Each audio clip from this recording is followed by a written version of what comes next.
Aleluia. Podem sentar, irmãos, tomem um assento. Deus é santo, Deus é poderoso, Deus é o Senhor de todas as coisas. Irmãos, iremos ouvir o Senhor nesta hora. Nós já cantamos, já celebramos o nome do Senhor, já adoramos ao Senhor.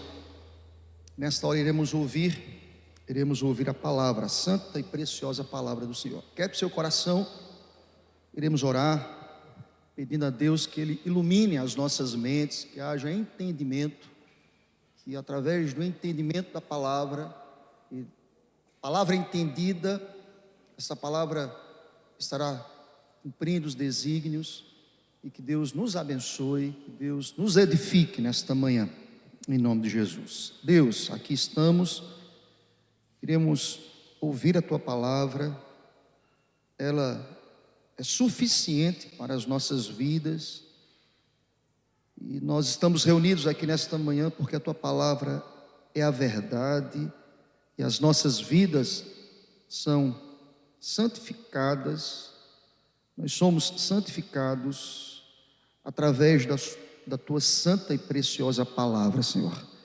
Usa-me como instrumento em Tuas mãos, edifica-nos nesta manhã, em nome de Jesus. Amém, Senhor. Querido irmão, eu lhe convido a que você abra o Evangelho de Jesus, registrado por João,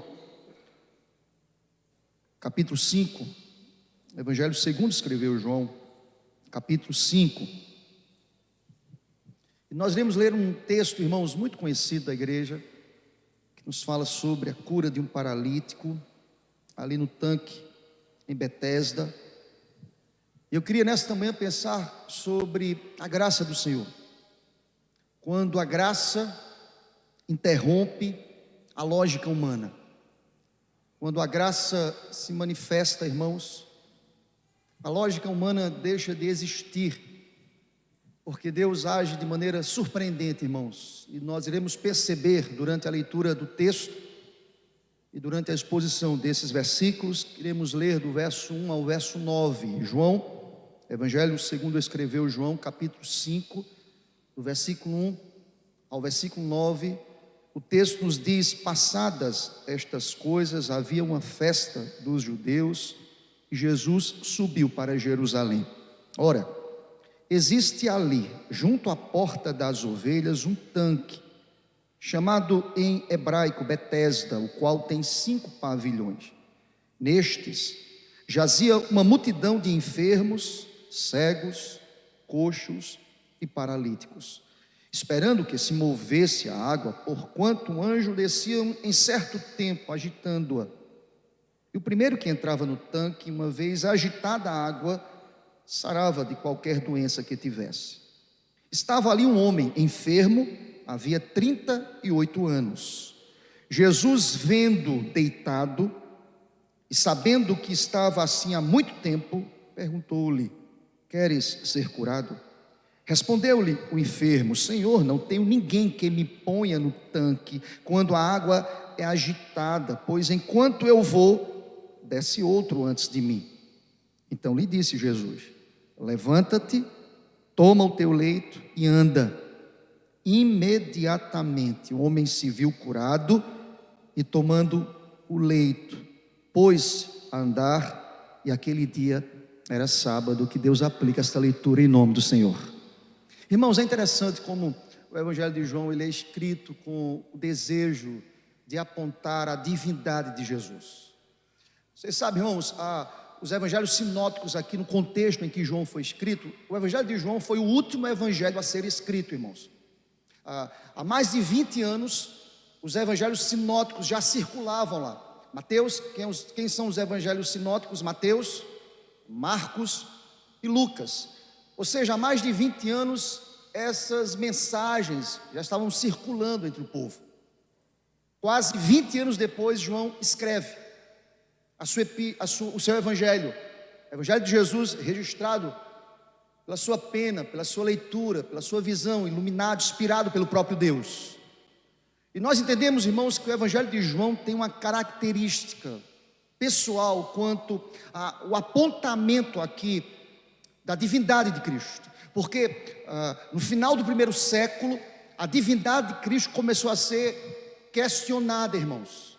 Nenhum livro foi escrito sem nenhum propósito. Todos os livros da Bíblia foram escritos com um propósito muito bem definido. Você pega as cartas paulinas, há um propósito de catequizar, de apontar, de ensinar, de denunciar doutrinas errôneas, contrárias à palavra. O Evangelho de João chega em um contexto em que a divindade de Jesus estava sendo colocada em questionamento. João escreve com o propósito de dizer que Jesus é divino, é poderoso, é o próprio Deus. Nós percebemos isso. Se você pega o capítulo 20 de João, versículo 31, está muito claro ali o propósito de apontar Cristo, Jesus como Cristo, Filho de Deus, o Salvador, todos aqueles que forem alcançados pela graça salvadora. João tem um propósito de apontar Jesus, propósito de escrever, de catequizar, dizer que Jesus verdadeiramente é Deus. Vejamos, irmãos, o livro é construído dentro desta ideia. Se você pega, por exemplo, por 7 vezes nós encontramos a expressão eu sou. E nós podemos perceber isso, eu sou, que aponta Jesus afirmando, eu sou o próprio Deus, eu existo antes de Abraão, eu sou o Senhor de todas as coisas. E nós percebemos isso, irmãos, quando nós entendemos os detalhes dessas afirmações de Jesus. Elas não estão por acaso aqui. Ele diz, eu sou o pão da vida, eu sou a luz do mundo, eu sou a porta, eu sou o bom pastor, eu sou a ressurreição e a vida, eu sou o caminho, a verdade e a vida, eu sou a videira. Louvado seja Deus. Jesus afirma, eu sou o próprio Deus. Há uma ideia muito clara aqui neste evangelho de nos afirmar, irmãos, de que Cristo é o próprio Deus, o Deus encarnado. E é interessante, irmãos, nesta manhã nós lemos um texto que fala sobre milagres. Eu acabei de lhes dizer que por 7 vezes Jesus afirma, eu sou o próprio Deus, eu sou. E nós temos aqui 7 milagres no Evangelho de João. E interessante que o próprio João escreve não como milagres, mas como sinais, porque o sinal aponta um propósito maior, é um sinal. E nós percebemos que o livro de João é construído aqui para que Cristo possa, de maneira clara, apontar a todos os leitores que Ele é o próprio Deus e que Ele manifesta o seu poder divino. 7 milagres ou 7 sinais são aqui apresentados. Nós temos a construção desses sinais em todo o livro de João. Nós temos o sinal, o primeiro sinal da transformação da água em vinho, bodas de Caná. O segundo sinal da cura do filho de um oficial. Nós temos a cura do paralítico em Betesda, o texto que lemos nesta manhã. Nós temos o 4º sinal, a multiplicação dos pães e dos peixes. Nós temos o 5º sinal, que é Jesus que anda sobre as águas lá no mar da Galileia. Nós temos o 6º sinal, que é a cura de um cego de nascença. E nós temos um 7º sinal, que é a ressurreição de Lázaro. Vejam, há um processo de sinais em que há uma progressividade nesses sinais. Aqui nós estamos num texto em que o Senhor cura o corpo, restaura o corpo, que é coxo, que é paralítico. Irmãos, o último sinal de Cristo é a ressurreição. Ele é o próprio Deus, aleluia. O Evangelho de João se propõe a nos dizer, Ele é Deus, irmãos, Ele é o Senhor. E aqui, irmãos, o capítulo 5 é construído dentro dessa ideia. E nós percebemos aqui que o texto abre nos dizendo que Cristo vai até Jerusalém, queridos. Jesus chega em Jerusalém. A história irá nos dizer que o Senhor Jesus, depois de 4 meses ausente de Jerusalém, Ele volta a Jerusalém. E percebam como o próprio Deus, o Senhor, que conhece as nossas mazelas e as nossas angústias, Ele é aquele que vem com a graça. A graça, ela desconstrói a lógica humana, ela interrompe a lógica humana, porque o texto aqui é construído nessa narrativa dentro de uma lógica de cura. Mas quando Jesus se faz presente, o extraordinário, o milagre acontece porque Ele é Deus, louvado seja Deus. O eu sou se faz presente. Deixa eu dizer uma coisa, o eu sou está aqui nesta manhã, louvado seja Deus. Betesda pode ser equiparado nesta manhã a IPF. O eu sou está presente. E quando o eu sou está presente, coisas extraordinárias, miraculosas, surpreendentes, ilógicas acontecem, porque Ele faz acontecer, louvado seja Deus. Percebam, irmãos, o capítulo 5 abre nos dizendo o seguinte, olhem comigo, passadas estas coisas, havia uma festa dos judeus. Os escritores ou os estudiosos aqui, os comentaristas, não apontam uma das três grandes festas dos judeus. O texto não nos diz nada sobre isso, e quero lhe dizer, a boa hermenêutica nos diz, quando o texto cala, cale-se, tá certo? Quando o texto cala, cale-se, não coloque coisa que o texto não diz. Então uma das grandes festas estavam acontecendo aqui, Jesus subiu para Jerusalém. Percebam comigo, irmãos, que Jesus entra na cidade, em um contexto de festa. Vocês sabem, irmãos, culturalmente, quando o povo judeu se reunia para as grandes festas, a cidade estava em festa, em euforia, em celebração, irmãos. Imagina, o povo reunido para celebrar, para agradecer, para bendizer. Qualquer das festas, elas revelam um tempo de comunhão extremamente prazeroso. É impressionante que Jesus entra nesse contexto de festa, e a partir do versículo 2, Cristo resolve não estar no meio da festa, mas procurar aqueles que sofrem. Presta atenção que eu quero dizer nesta manhã, Deus sabe exatamente quem sofre aqui nesta manhã. Deus é o eu sou, louvado seja Deus. Deus sai desse contexto, o Senhor Jesus sai desse contexto, o Senhor sai desse contexto de festa, e o Senhor procura aqueles que sofrem. Olhem comigo o verso 2, ora, existe ali junto à porta das ovelhas um tanque, chamado em hebraico, Betesda. E o texto nos diz o seguinte, meus irmãos, que esse tanque, ele ali, que até hoje, as ruínas desse tanque ainda existem lá, tá certo, irmãos? Somente as ruínas. E tem ali esse tanque que tem 5 pavilhões. E o verso 3 diz que neste tanque jazia uma multidão de enfermos, cegos, coxos e paralíticos.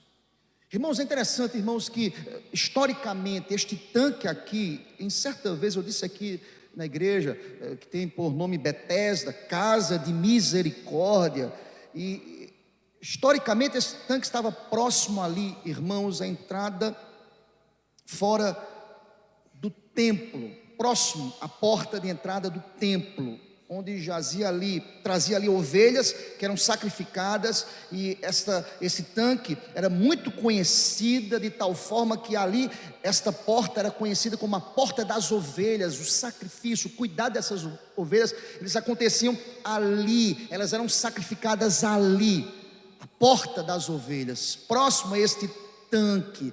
Ali acontecia banhos cerimoniais que os judeus faziam. A lei de Moisés, nós sabemos, irmãos, mandava que os judeus se purificassem para que pudessem participar de rituais litúrgicos que eram realizados no templo. Ali era um tanque de purificação, irmãos.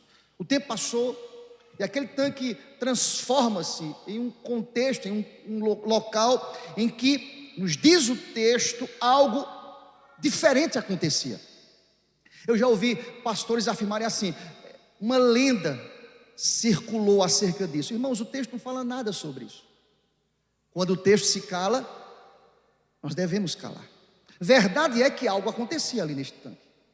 O texto irá nos dizer que algo diferente acontecia, porque a lógica aqui do texto é que o primeiro que se apresentasse ali, o primeiro doente que estava nesse contexto de lamento, de dor, de angústia, de expectativa frustrada, o primeiro que se apresentasse ali, esta pessoa era curada imediatamente.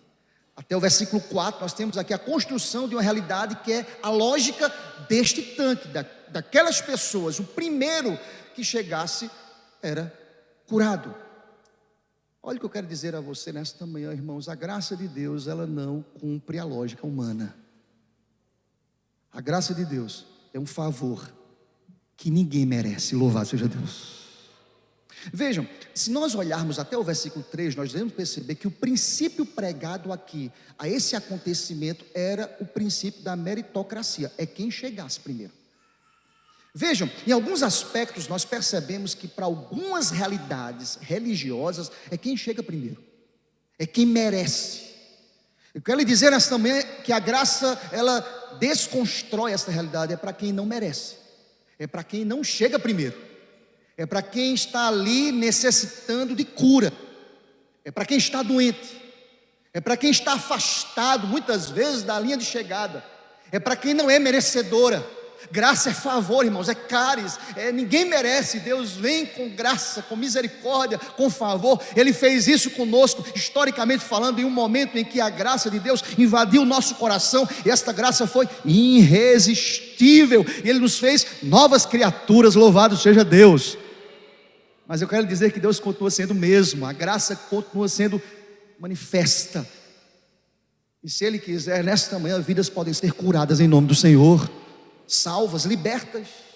Não é quem chega primeiro, irmãos. Até o verso 3 há uma ideia aqui posta de uma realidade de cura para quem chega primeiro. Eu quero pensar com vocês nesta manhã sobre a graça que interrompe a lógica humana. Pensem, Jesus primeiramente vai até Jerusalém com um propósito muito bem definido. A graça, ela cumpre de maneira muito clara os seus desígnios. Ele nos amou antes da fundação do mundo. Louvado seja Deus. Jesus vai para Jerusalém porque ele estava ali disposto a trazer a lógica da graça, que muitas vezes não tem lógica, irmãos.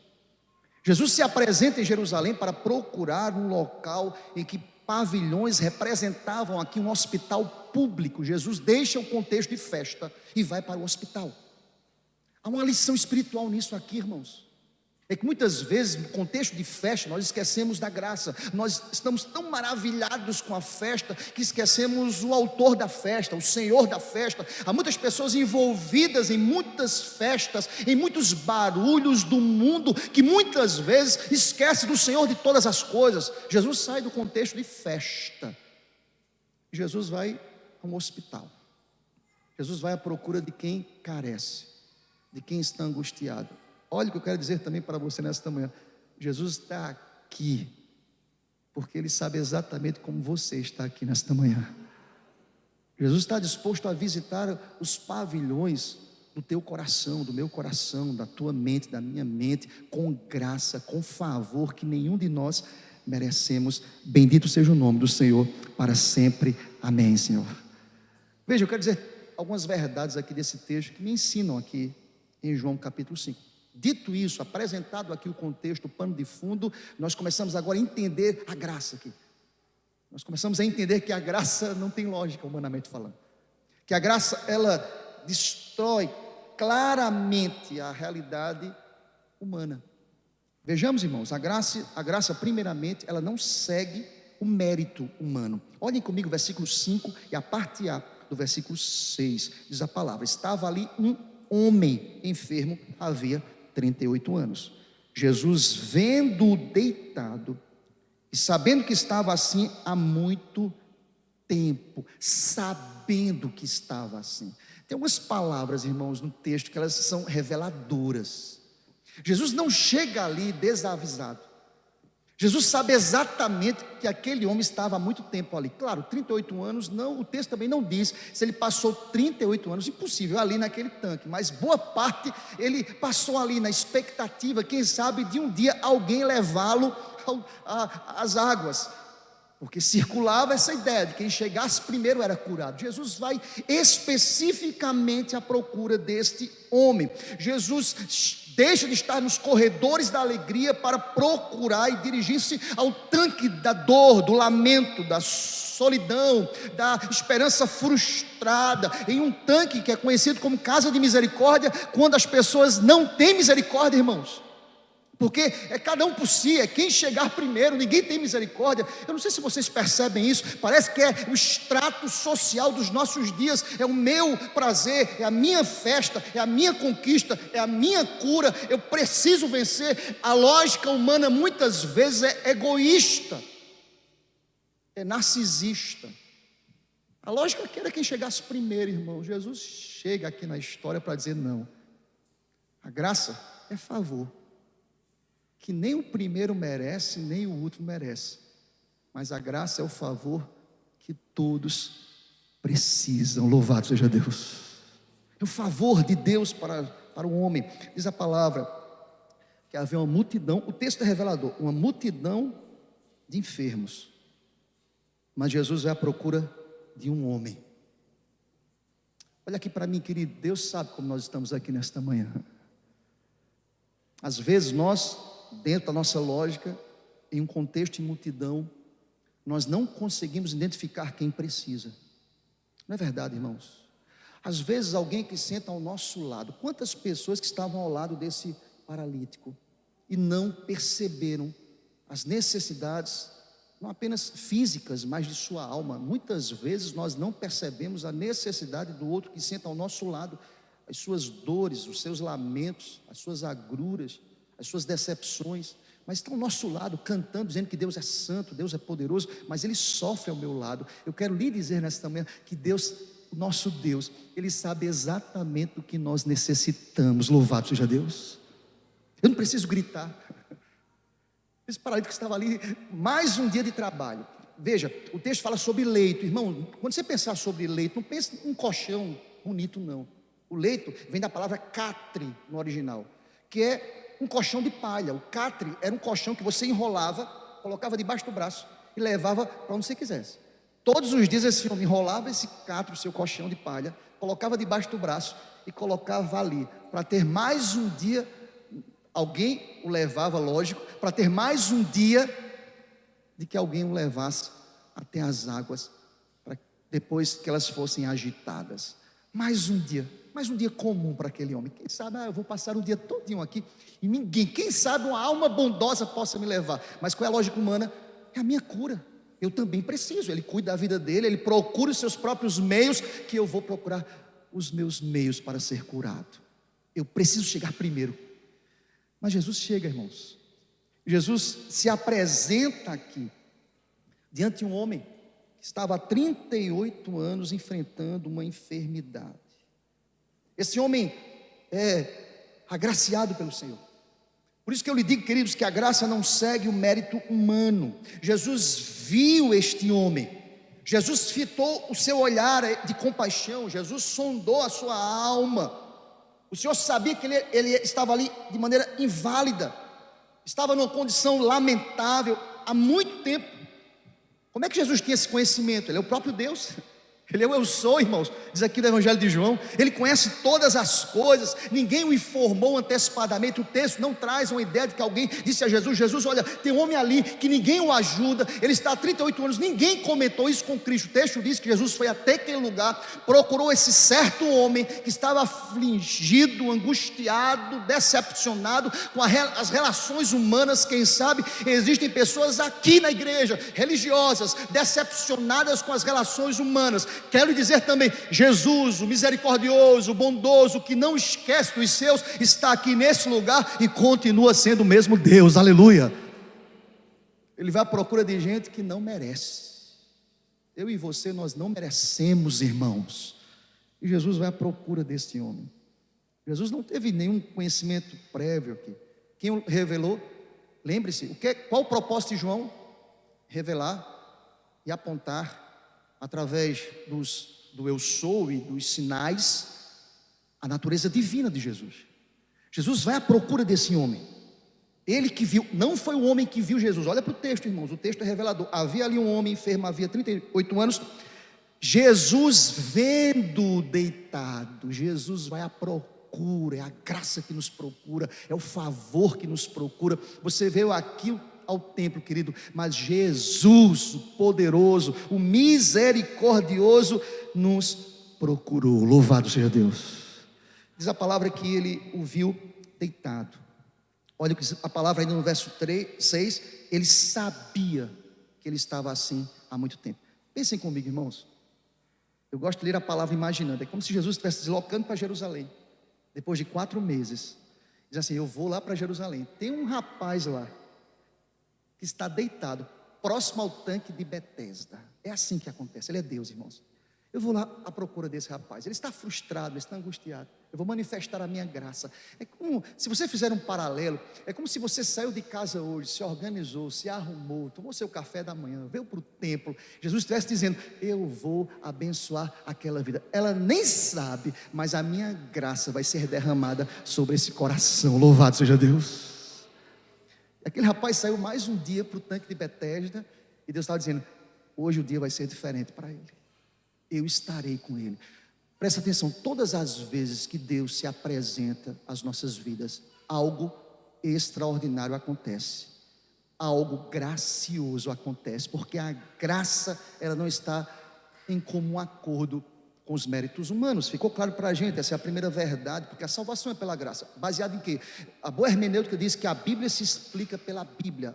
Efésios capítulo 2, versículo 8 e 9 nos diz que a graça é um favor dado por Deus, não por obras para que ninguém se glorie. Vejam, a temática aqui é de obras, é quem chegar, é quem se apresentar, é quem chegar primeiro. Graça não, irmãos, não é mérito, não é quem merece, ninguém merece, nós não merecemos, mas a graça de Deus nos invadiu, nos transformou, e hoje nós somos novas criaturas, aleluia.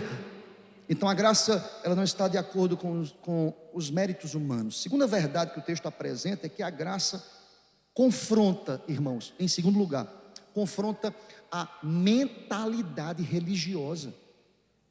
A graça confronta. Veja, há uma lógica aqui. Se ela não está em comum acordo com o mérito humano, a graça confronta, irmãos, a mente religiosa. Vejam comigo os versículos, a parte B do versículo 6 e o versículo 7. Diz a palavra, perguntou-lhe Jesus, queres ser curado?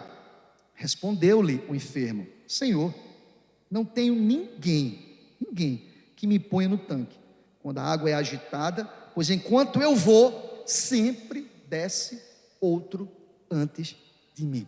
Eu quero lhe dizer nesta manhã, queridos, que a graça, ela confronta a mentalidade religiosa, porque muitas vezes nós queremos colocar dentro da nossa mentalidade religiosa Deus, o poderoso, o gracioso, o Senhor de todas as coisas, dentro de uma redoma de vidro, de um tubo de ensaio. Deus não cabe, irmãos. Ele é Senhor. Muitas vezes nós queremos dizer o que Deus pode, não pode fazer, o que Ele deve fazer ou não deve fazer. Ele faz, o vento dele sopra onde Ele quer. Ele é Senhor de todas as coisas. Bendito seja o nome do Senhor para sempre, aleluia. Esse homem estava nessa condição há muito tempo. Jesus lhe pergunta, você quer ser curado?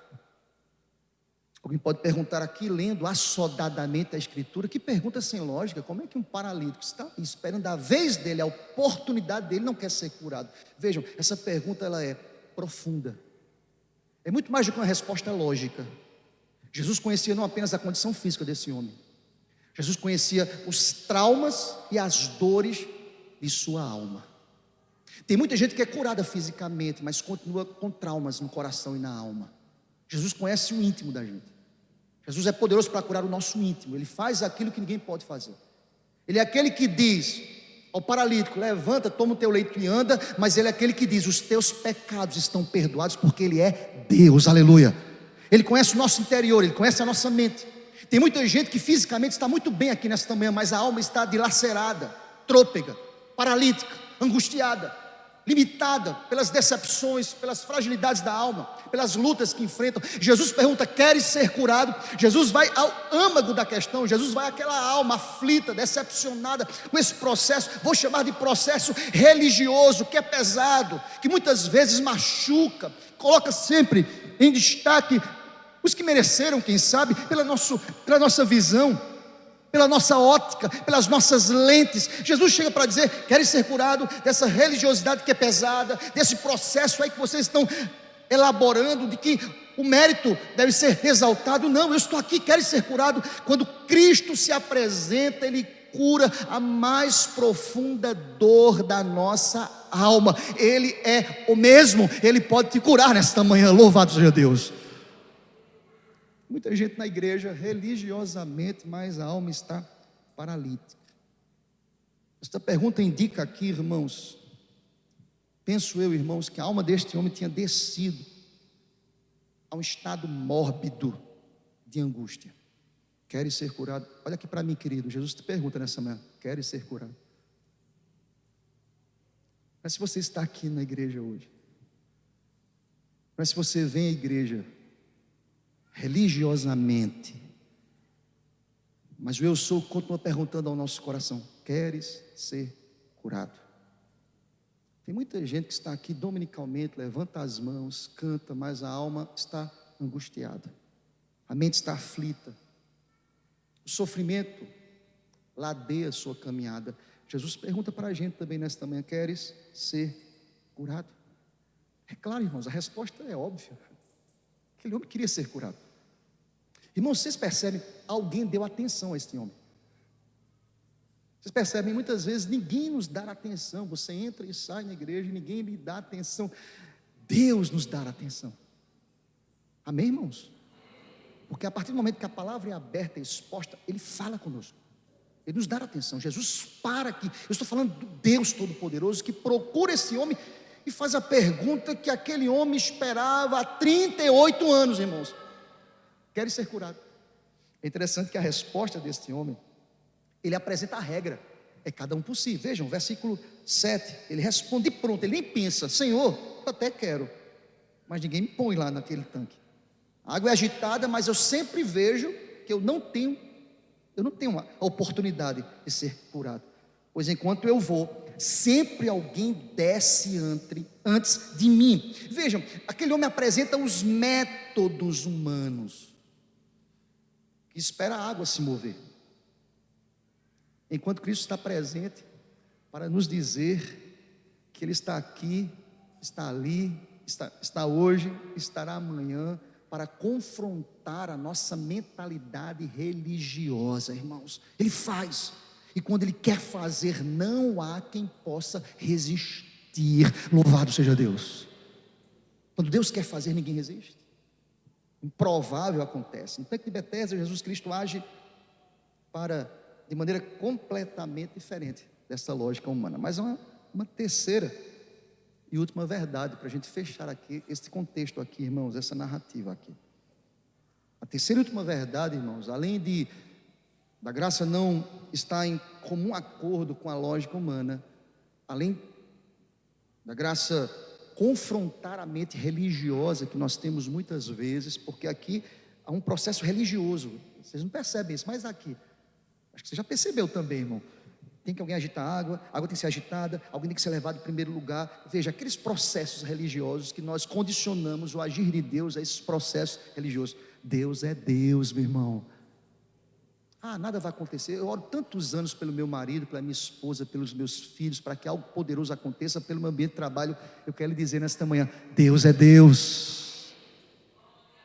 Deus é Deus. Deus continua procurando pessoas no meio da multidão. Deus sempre está à procura de pessoas. Diz a palavra que Ele procura, e a ideia dessa mentalidade religiosa que é pesada, que nos escraviza muitas vezes, é quebrada aqui. Mas por último, irmãos, essa graça que interrompe a lógica humana, ela produz vida imediatamente. Bendito seja o nome do Senhor para sempre. A lógica foi apresentada, a religiosidade foi apresentada. Irmãos, vejam, do mesmo jeito que aquele homem não pensou nas nuances da pergunta de Jesus: eu quero a lógica religiosa, mas ninguém me leva. Jesus também responde para dizer: eu também não estou aqui para entender a religiosidade, esse mecanismo humano que vocês têm para que a cura aconteça. Jesus não dá atenção à resposta no sentido de dizer: olha, deixa eu entender como acontece, não. Sabe o que ele diz? Olhem comigo, versículos 8 e 9, porque quando a graça chega, a vida, a cura, milagre, algo extraordinário acontece imediatamente. Então lhe disse Jesus, verso 8: levanta-te, toma o teu leito e anda. Imediatamente um homem se viu curado, e tomando o leito, o catre, o colchão lá de palha, enrolou, pôs a andar. E aquele dia era sábado, porque o Senhor é o Senhor do sábado. Louvado seja Deus. Bendito seja o nome do Senhor Deus. Há muitas mensagens aqui nessa ordem de Deus, irmãos. Lembrem-se, João aponta e tem como propósito apontar a divindade do Senhor. Ele é o próprio Deus. Diz a palavra que ele deu ordem: levanta-te, toma o teu leito, anda. Se ninguém fez isso por você, eu estou aqui. Se ninguém te enxergou, eu te enxergo. Aquele homem estava preso nesse catre, nessa cama há 38 anos. Todos os dias esse homem nutria uma esperança. Ah, meu Deus, eu não vejo a hora de ser curado, eu não vejo a hora de ser levado. Todos os dias ele alimentava o desejo de andar. A sua doença era maior, irmãos, do que seu desejo. A sua doença dominava a sua alma, a sua força. Que homem frustrado aqui, irmãos. Mas aquele que fez o universo, criou todas as coisas, tenha noção disso, meu querido irmão, nesta manhã, foi à procura daquele homem. Louvado seja Deus. A graça procurou aquele homem. E quando a graça se apresenta, irmãos, algo extraordinário. A vida, ela é impactada extraordinariamente, queridos. Interessante, irmãos. Aquele que criou o universo, aquele que disse ao mar: cala-te mar, cala-te vento, aquele que dá ordens às estrelas, aquele que diz ao morto: saia do sepulcro, aquele que ordena o vento sossegar, aquele que é Senhor de todas as coisas, que faz com que a mão direita, mirrada, seja restabelecida e tenha vigor. Ele dá ordem ao paralítico. Ele diz: levanta, anda. Há uma ordem divina aqui, querida irmã, querido irmão, meu querido irmão. Quando Deus dá uma ordem, Ele que dá ordens às estrelas, nada e ninguém poderá resistir à ordem do Senhor. Louvado seja Deus. A graça vem para trazer algo extraordinário. Ele dá uma ordem aqui ao paralítico. Irmãos, nós temos fisioterapeutas aqui. Eu disse uma vez aqui na igreja. Vocês sabem, irmãos, quem está com alguma fratura, alguém que está com algum problema, alguém que passou um período dentro de um hospital, no próprio hospital você tem profissionais especializados para que o enfermo no leito entre num processo de fisioterapia para que ele volte à normalidade. Vamos pensar em alguém que está há 1 ano paralisado. O profissional se apresenta para quê? Para que entre um processo lógico de retomada aos movimentos. Irmãos, eu não sei se vocês entenderam aqui. Esse homem estava há 38 anos sem andar. Normal, direito. Não teve nenhum profissional de fisioterapia que fizesse um processo preparatório para que ele pudesse voltar para casa. Quando a graça invade, o milagre acontece. Louvado seja Deus. Quando a graça chega, irmãos, a lógica humana é esquecida. Deus continua sendo o mesmo. Olha aqui para mim, querido. Deus pode curar o teu casamento nesta manhã, em nome do Senhor. Deus pode curar a tua vida. Deus pode curar os teus filhos. Deus pode curar relacionamentos quebrados aqui. Deus pode, porque quando a graça invade, quando a graça chega, algo extraordinário acontece. Nos diz a palavra que Jesus é o mesmo ontem, hoje e o será eternamente. Ele deu uma ordem: levanta, toma o teu leito e anda. Irmãos, foi uma ordem de Deus. Aquele homem, diz a palavra, que imediatamente ele se sentiu curado. Irmãos, pensa comigo, é como se ele estivesse ali coxo, paralítico. Ele disse: rapaz, alguma coisa aconteceu aqui.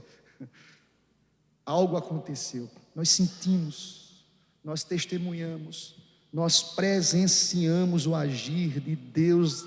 Imediatamente aquele homem toma o seu leito e ele volta para casa. Quero dizer para você, a palavra de Jesus aqui que tem poder. Foi a ordem, levanta, toma o teu leito e anda. É Cristo falando, é o próprio Deus falando. Quando Deus fala, irmãos, Ele tem poder sobre a natureza. Os anjos lhe obedecem, os demônios lhe obedecem, as enfermidades lhe obedecem. Quando Deus fala, algo extraordinário acontece. Bendito, exaltado, glorificado seja o nome do Senhor para sempre, aleluia.